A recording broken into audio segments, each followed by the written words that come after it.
Guys, చూసేద్దాం tomato egg curry. ఈరోజు evening మేము ట్రై చేయాలనుకుంటున్నాము ఎప్పటి నుంచో. సో ఫస్ట్ మనం ఏం చేస్తామంటే టమాటాస్ చిల్లీస్ కట్ చేసుకొని ఆయిల్లో వేపుకుంటాము. అండ్ కాసేపు అయిన తర్వాత 1/2 టేబుల్ స్పూన్ పసుపు యాడ్ చేసుకొని బాగా స్టైర్ చేయాలన్నమాట. ఎందుకంటే అడుగు పడితే మళ్ళీ మాడిపోతుంది. కాసేపు కలుపుకోవాలి ఫ్రెండ్స్. అలా కలుపుకున్న తర్వాత మూత పెట్టుకొని మనం కాసేపు మగ్గబెట్టాలి. ఈ మగ్గిన తర్వాత కొంచెం అల్లం వెల్లుల్లి పేస్ట్ యాడ్ చేసుకోవాలి.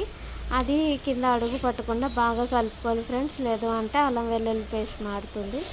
సో అట్లా కాకుండా మనం మంచిగా వేపుకోవాలన్నమాట. దీనికి కొంచెం ఆయిల్ ఎక్కువగా ఉంటే బాగుంటుంది ఫ్రెండ్స్, అండ్ స్పైసీగా ఉంటే ఇంకా బాగుంటుంది. అయిన తర్వాత మనం టమాటోస్ యాడ్ చేస్తాము.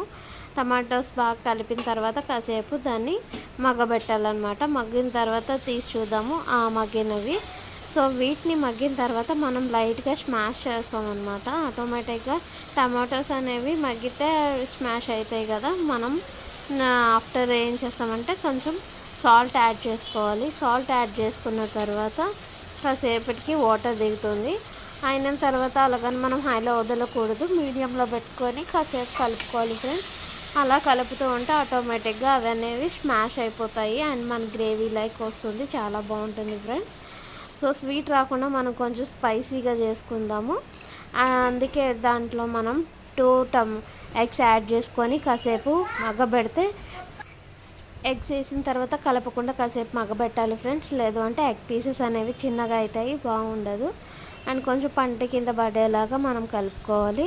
అయిన తర్వాత 2 టేబుల్ స్పూన్స్ కారము and 1/2 table spoon masala powder, కొంచెం అంతా కొత్తిమీర వేసుకొని బాగా కలుపుకొని కాసేపు మగ్గబెట్టుకోవాలి ఫ్రెండ్స్. అయిపోతుంది.